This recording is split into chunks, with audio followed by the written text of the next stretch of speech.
Next this evening, women here are facing traumatic waits for breast cancer services. That is the view of a GP in County Antrim who's concerned after 3 of her patients received a late cancer diagnosis. She says when compared to elsewhere in the UK, women here are receiving a substandard service. The Health Minister says the new regional service is improving things. Here's our health correspondent, Mary-Louise Conley. This GP is the first point of contact for many women who are concerned they've breast cancer. Over 5 months, the surgery in Whiteabbey red flagged 32 women. 3 received a late cancer diagnosis. 9 others are still waiting to be seen by a consultant. None met the 2-week target. In fact, most waited more than 8 weeks. We know that the longer delay leads to later staging and poorer outcomes. Every week delay potentially is meaning that a cancer that could be treatable is no longer or is much harder to treat. Not only that, the psychological impact for these women is huge. Imagine waiting up to 10 weeks not knowing if you're going to be given a cancer diagnosis. In May, a new regional breast cancer service was set up to ensure women, no matter what their address, have equitable access. But for many, it's not working. One of those 3 women told me that after she was advised of a potential 10-week wait to be seen, she felt hopeless and panicked. She said she checked for cancellations within the system, including in England, almost daily. Eventually, she paid for a private diagnosis where she learned she had stage 2 breast cancer.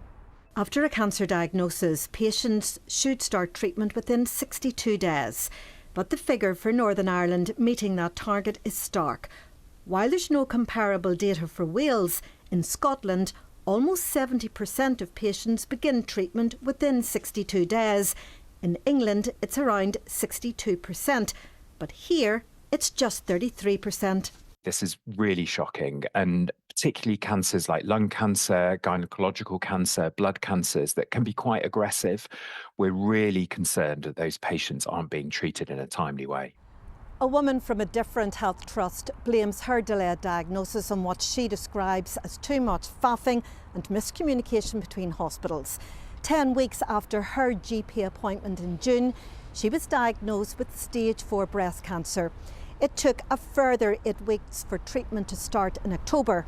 She's now facing a terminal diagnosis, and she says her entire experience has been horrific. Yesterday, Mike Nesbitt said it is all about the budget, a sum agreed by the executive.